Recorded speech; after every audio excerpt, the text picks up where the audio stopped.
কোনো রকম বাইরের মশলা ছাড়া বাসাতে থাকা মশলা দিয়ে তৈরি করে ফেললাম চিকেন লেগ পিস ফ্রাই। আর এটা খেতে সত্যিই অমৃত। তো দেরি না করে চলো দেখে আসি চিকেন লেগ পিস ফ্রাইয়ের পুরো রেসিপিটি। হ্যালো এভরিওয়ান, আসসালামু আলাইকুম। কি অবস্থা সবার? সবাই কেমন আছো? তো আমি চিকেন লেগ পিস ফ্রাই করার জন্য এখানে লেগ পিস নিয়ে নিয়েছি এবং লেগ পিসে সুন্দরভাবে লবণ মাখিয়ে নিচ্ছি। এখানে আমি সোনালী মুরগির 2টা লেগ পিস নিয়ে নিয়েছি। তো লেগ পিসে লবণ মাখানোর সময় এখানে লেবু ইউজ করলে অনেকটাই ভালো হতো, কিন্তু আমার বাসাতে লেবু না থাকায় আমি লেবুটা ইউজ করতে পারি নাই। তো সুন্দরভাবে আমি লবণটা মাখিয়ে এবার রেস্টে রেখে দেবো।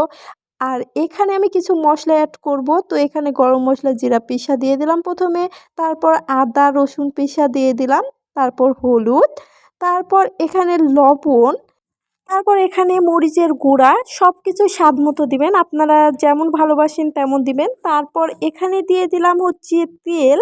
তারপর এখানে আরেকটা জিনিস অ্যাড করব, সেটা হচ্ছে টমেটো সস। এখানে সোয়া সসটা দিলে অনেকটাই ভালো হতো, কিন্তু না থাকায় আমি এটা দিই নাই। টমেটো সসটা দেওয়ার পরে আমি সুন্দরভাবে হাতের সাহায্যে এগুলো মাখিয়ে নিলাম। মাখিয়ে নেওয়ার পরে এর ভেতরে আমি দিয়ে দিব সেই লেগ পিসগুলা দিয়ে সুন্দরভাবে এগুলো চারি সাইডে মাখিয়ে নিতে হবে। আর একটা কথা, আমি লেগ পিসগুলোর ভেতরে কিন্তু সুন্দরভাবে কেটে নিয়েছি যেন ভেতরে মশলা ঢুকে।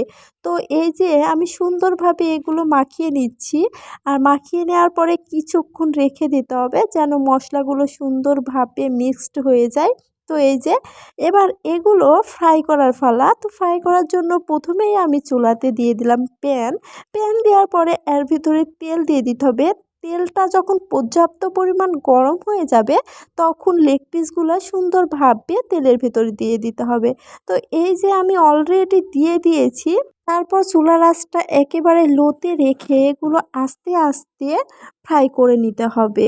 এগুলো করতে একটু সময় লাগে আর কি। তো এই যে আমার এক পিঠটা হয়ে গেছে, এবার আমি এগুলো উল্টিয়ে দেব। উল্টিয়ে দিয়ে ওপর পিঠটাও সুন্দরভাবে ফ্রাই করে নেব। এই যে অলরেডি আমার এগুলো ভাজা হয়ে গেছে। তো আমি এগুলো তুলে নিচ্ছি। ওয়েট তুলে নেওয়ার পরে কিন্তু সম্পূর্ণ না, এখনো পুরোপুরি কিন্তু আমার হয় নাই।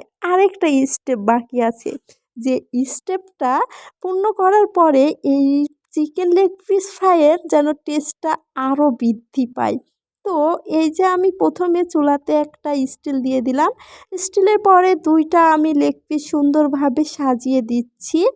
এখানে ভালোভাবে সাজিয়ে দিতে হবে আস্তে আস্তে।